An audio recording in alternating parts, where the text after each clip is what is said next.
Welcome to Physics 30. This is Chapter 1 on kinematics. Today we're going to be looking at Lesson 1. Just before we hop into the first lesson, we want to talk a little bit about unit analysis. Unit analysis is a method of converting one unit into another unit. In our case, we're talking about converting kilometers per hour into meters per second. This is something you'll have to do quite regularly in the Physics 30 course.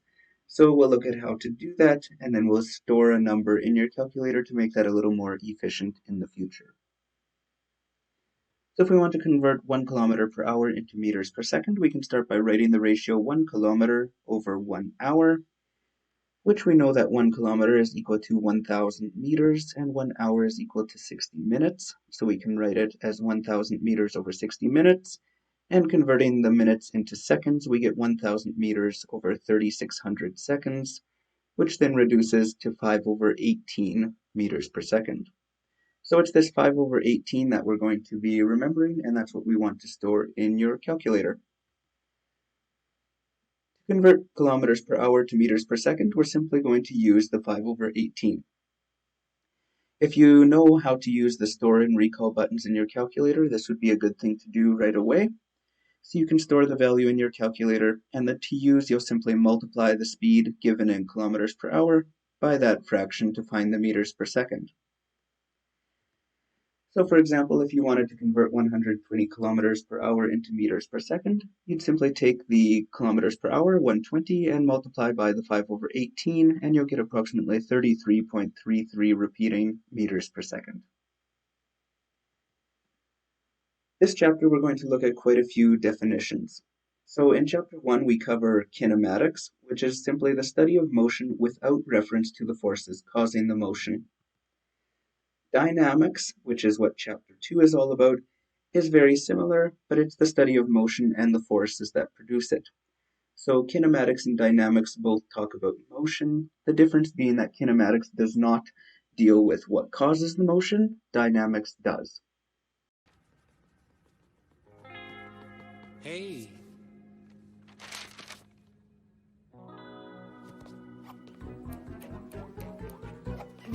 I'm applying for a new villain loan. Go by the name of Vector.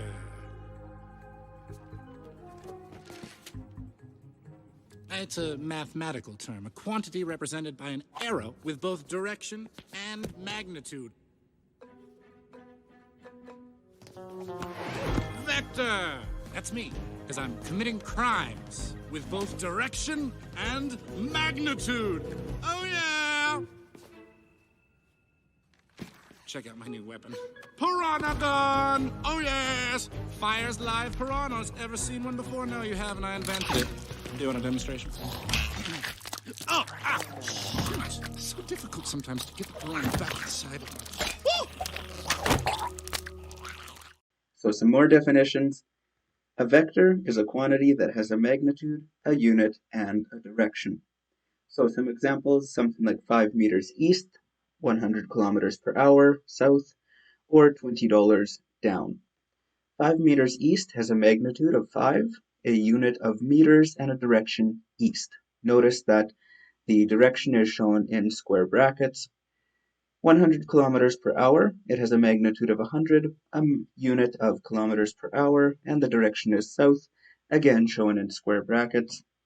And something like $20 down, that could be if you lost $20 in any sort of way. So if you bought something for $20 and you went $20 down, or maybe you owe somebody $20, or the value of a stock has decreased by $20, so the magnitude is 20, the unit is dollars, and the direction is down.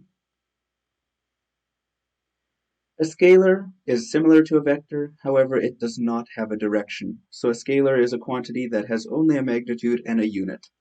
So for example, 5 meters, 100 kilometers per hour, or $20. Vectors in physics are shown with arrows. The length of the arrow represents the magnitude of the motion. So when you're talking about speeds like meters per second or kilometers per hour, the faster it is, the longer the arrow will be, the shorter it is, the slower the speed. The arrow also points in the direction of the motion.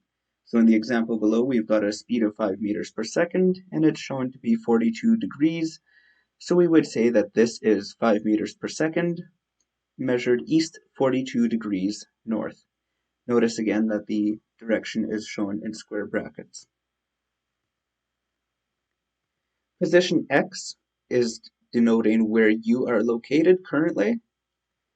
Distance shown by D is how far you have traveled regardless of the direction. And displacement shown by delta D is where you are in relation to where you started. So it's really important to get the difference here between distance and displacement. Distance is how far you travel in total. Displacement is talking about really how far away are you now from where you started. So an example could be something like 5 steps to the left. This triangle shape is the Greek letter delta. It's a symbol used to mean change.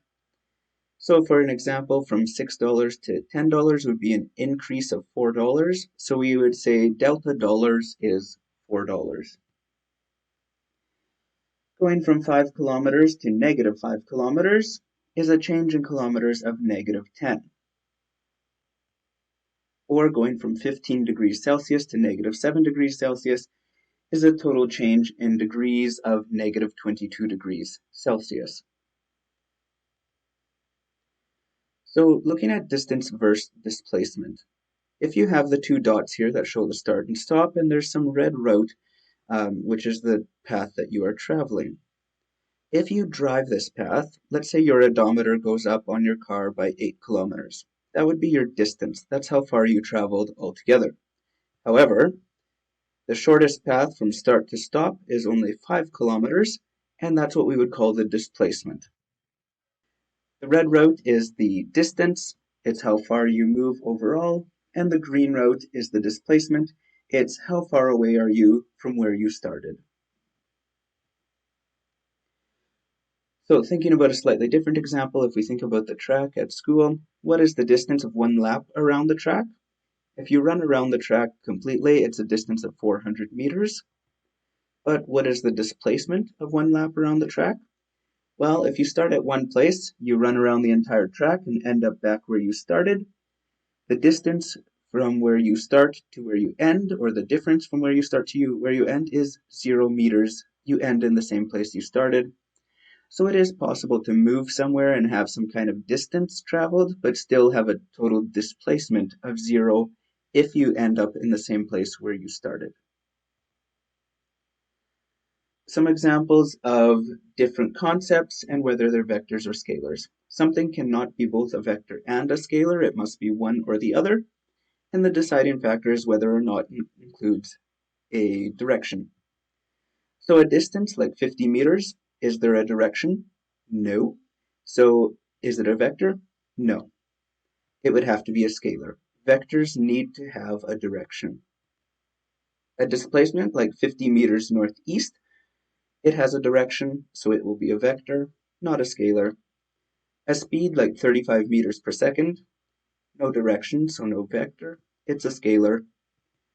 A velocity of 35 meters per second west is a vector, not a scalar.